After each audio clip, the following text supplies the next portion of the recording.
Assalamualaikum warahmatullahi wabarakatuh. Perkenalkan, nama saya Sunarsi, saya dari kelompok 5 untuk mata kuliah Etika Filsafat Komunikasi. Pada kesempatan kali ini, saya akan menjawab 2 pertanyaan dari teman-teman yang sudah bertanya. Sebelum saya menjawab pertanyaan, saya mengucapkan terima kasih kepada saudari Maulika Sari dari kelompok 3 yang sudah memberikan pertanyaan kepada kelompok kami. Pertanyaannya adalah, bagaimana menurut kalian mengenai perkembangan moral komunikasi etis di Indonesia? Menurut pandangan saya, perkembangan ekonomi etis di Indonesia pada saat ini mengalami pergeseran perspektif yang artinya mengalami perubahan tentang cara pandang seseorang terhadap suatu objek, yang mana pada saat ini orang bisa melakukan apa saja dengan gadgetnya.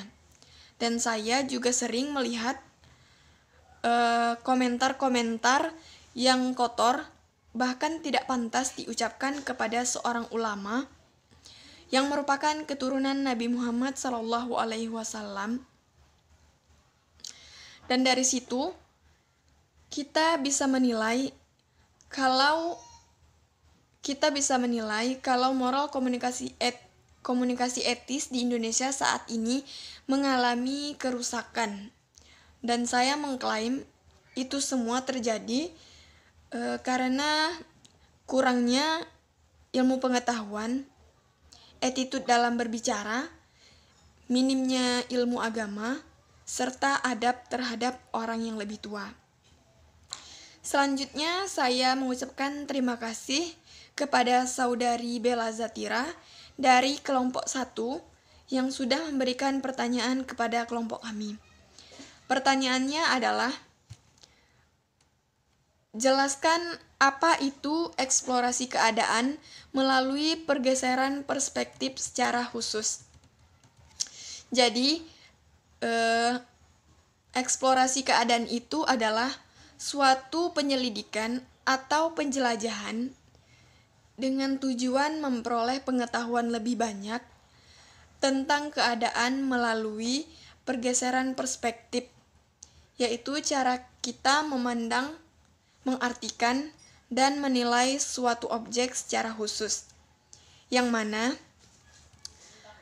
dalam memandang sebuah masalah ada banyak sudut pandang yang bisa diambil. Misalnya, dalam sebuah peristiwa tawuran anak-anak antar sekolah, persoalan ini bisa dipandang dari berbagai perspektif. Misalnya dari perspektif hukum, maka para pelaku harus dikenakan hukum pidana. Sedangkan pengertian perspektif menurut Martono 2010 adalah cara pandang terhadap suatu masalah yang terjadi atau sudut pandang tertentu yang digunakan dalam melihat suatu fenomena.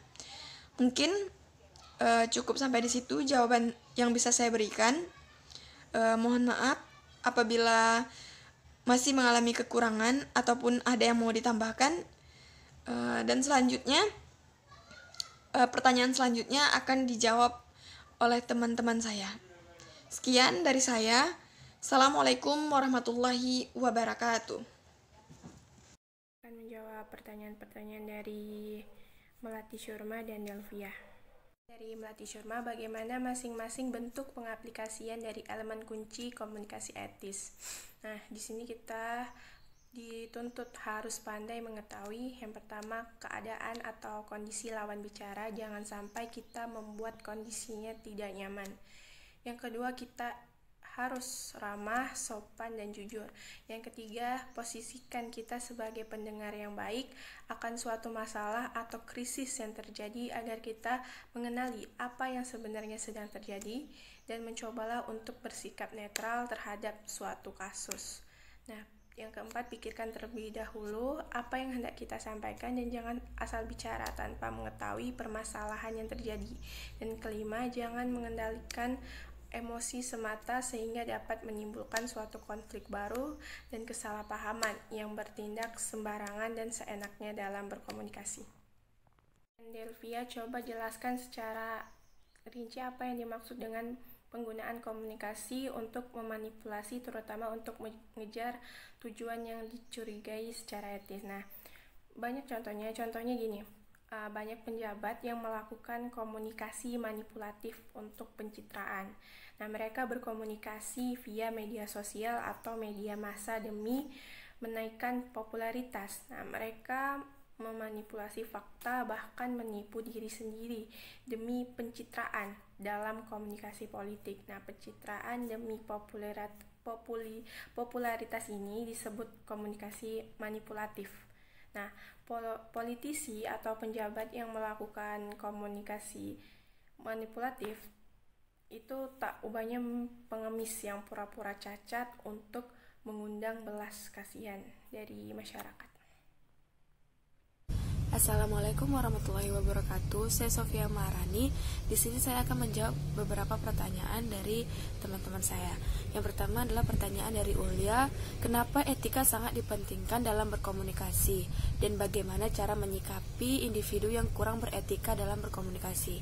Nah, di sini etika membantu manusia untuk melakukan tindakan secara bebas, namun dapat dipertanggungjawabkan juga. Etika menjadi pokok dari otonomi moral yang menjadi prinsip utama moralitas. Di lingkungan masyarakat terdapat nilai dan norma. Walaupun tidak tertulis, masyarakat dapat membedakan mana yang baik dan mana yang buruk juga.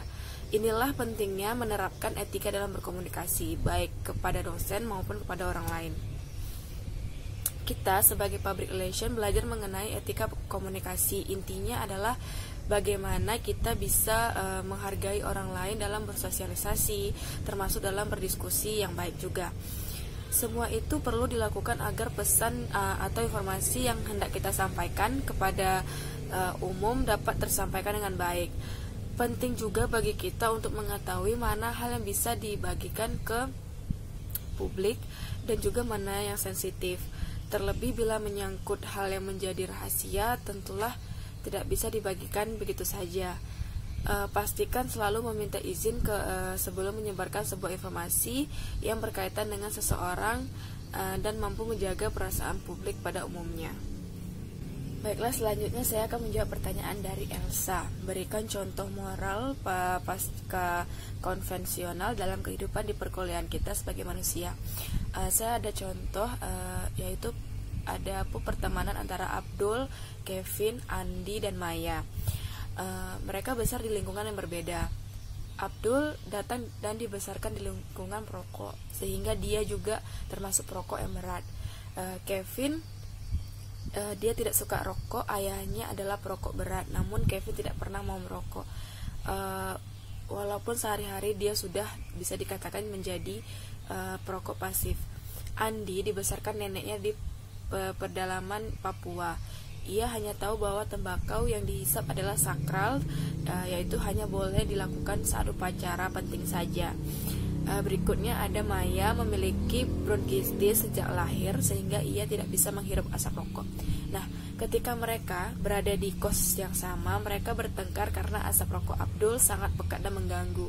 Tidak ada larangan merokok di kos, sehingga Abdul berani mengangkat argumen. Kevin pun tidak keberatan karena ia sadar bahwa ayahnya juga perokok dan kita harus menghormati hobi masing-masing. Namun Andi dan Maya sangat melawan karena mereka tahu bahwa kebiasaan Abdul sangat buruk dan mengganggu. Mereka akhirnya berdebat dan akhirnya bermusyawarah oleh pemilik kos. Akhirnya setelah semuanya berargumen, pemilik kos sebagai penengah mengambil keputusan bahwa Abdul hanya boleh merokok di taman, bukan di dalam ruangan kos. Kesepakatan pun tercapai dan semua merasa dihargai. Nah, itu adalah salah satu contohnya. Sekian dari kelompok kami. Mohon maaf bila ada kekurangan. Wabillahi taufiq. Wassalamualaikum warahmatullahi wabarakatuh.